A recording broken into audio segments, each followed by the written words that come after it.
Take a deep breath. Let the air fill your lungs and feel the solid ground beneath your feet. But as you feel that ground, ask yourself what lies beneath. Because what you are about to hear will fundamentally redefine your position in this universe. For centuries, we have lived in a state of profound, almost infantile self-importance. We have convinced ourselves that we are the most intelligent species, the first and only ones to ever dominate the Earth. We look at our towering skyscrapers of steel and glass, our global digital networks, and our ambitions to reach the stars, believing this is the absolute pinnacle of all time. We believe we are the authors of the Earth's story. But have you ever truly stopped to wonder? What happened during the 4 billion years before humans appeared? 4 billion years. That is a stretch of time so vast it breaks the human imagination. The Earth has spun through endless, echoing eons, where continents drifted like fragile rafts on a sea of fire, and immense oceans were born and died dozens of times over. Do you really believe the universe left this blue jewel empty for billions of years, just waiting for a fragile primate to slowly evolve from the primordial mud? Do you truly believe the stage was set for 4 billion years, and we are the only actors to ever perform? The cold, hard truth is this: we are not the first.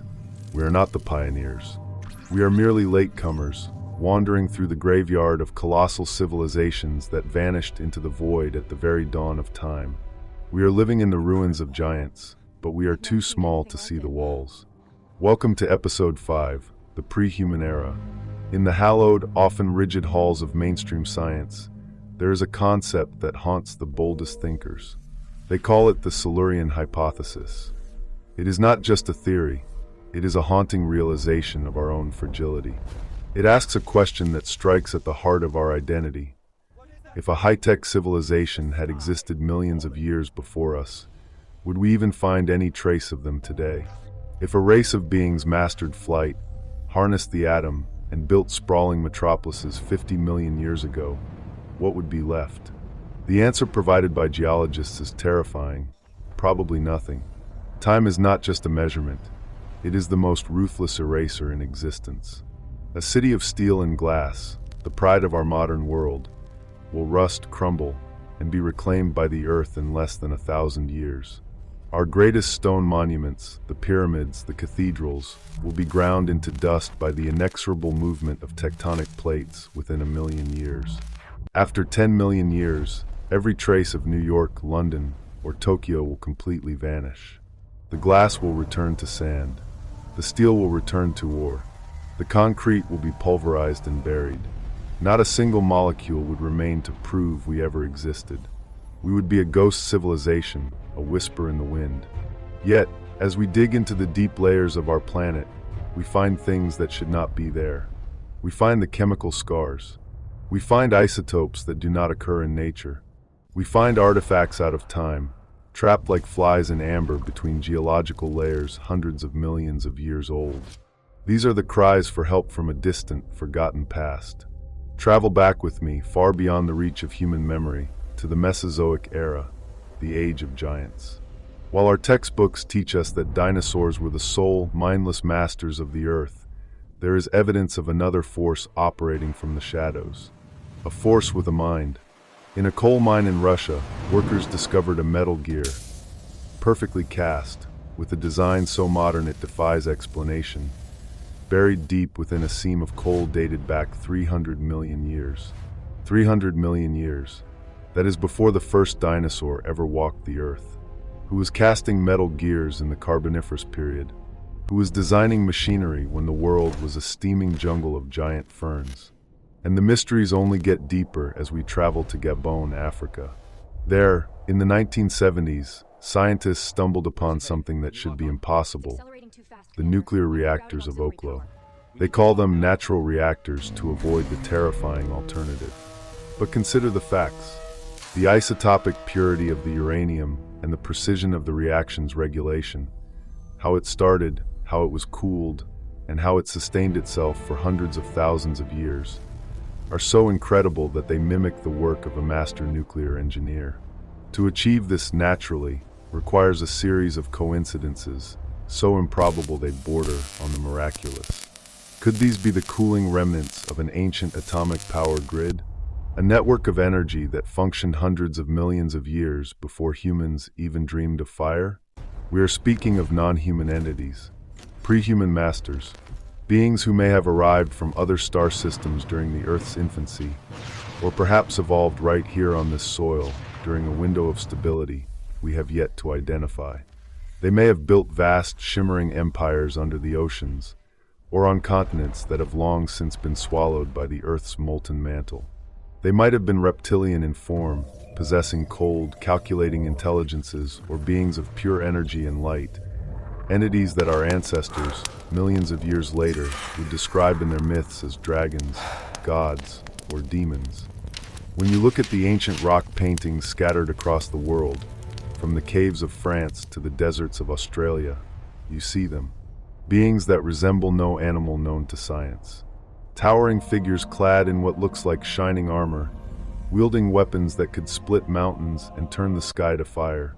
We have been told these are spirit beings. But what if they are portraits? What if they are not extraterrestrials from a galaxy far away, but the old masters of Earth, returning from their hiding places in the deep crust or the dark side of the moon to reclaim their ancient territory? Why does mainstream science tremble at this possibility? Why is the Silurian hypothesis pushed to the fringes? Because to admit the existence of a pre-human civilization is to shatter the illusion of our own uniqueness. It renders human history as small and insignificant as a single grain of sand in a vast, howling desert of time. It poses a terrifying question that no government, no religion, and no academic institution wants to answer. If a civilization as great as theirs could vanish so completely that only a few rusted gears and nuclear scars remain, what will happen to us? The truth is, we are living in a cycle of destruction, a cosmic heartbeat. Every few million years, the Earth wipes its surface clean. It uses solar catastrophes, asteroid impacts, or perhaps the ultimate weapon, the hubris of the inhabitants themselves. We are only now beginning to recognize the radioactive glass fragments found in our deepest deserts, remnants of ancient nuclear wars that turned the sand to emerald thousands or even millions of years ago. We are accidental successors. We are mining oil, the very substance that was once the biomass, perhaps even the waste of old eras. We are building our cities on the crushed, unrecognizable foundations of prehistoric empires. We walk through a global necropolis every day, yet we pride ourselves on being the most advanced, the first to truly wake up. We are like children playing in the ruins of a library, tearing out pages we cannot read to make paper airplanes. The hidden truth is not found in locked government vaults. It is right beneath your feet, in the deep crust where strange metal anomalies still emit faint, rhythmic signals from depths of tens of kilometers. These are warnings, a pulse from the past, a message that says, we were once here, we were once as powerful as you think you are, and you are just the latest breath in a very long day. Humanity is not the pinnacle of life. We are just a short chapter, a frantic blink of an eye in the massive, blood-stained encyclopedia of this planet's memory. And that chapter may be reaching its final page.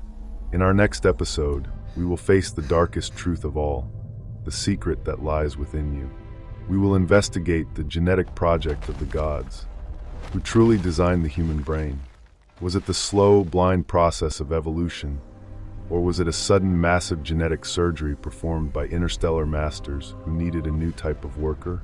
Prepare yourself, because the blood in your veins carries a secret more explosive than any ancient gear or nuclear reactor. You are not what you think you are. The sky is changing. The stars are aligning. The magnetic poles are shifting. And the old masters, they are watching us from dimensions and depths we cannot yet perceive. They are waiting for the cycle to complete. Do you have the courage to wake up and see this truth? Or would you rather go back to sleep in the comfort of your textbooks? Do not take your eyes off the horizon, and do not trust the silence of the earth, because history is not a line. It is a circle, and it is about to repeat itself.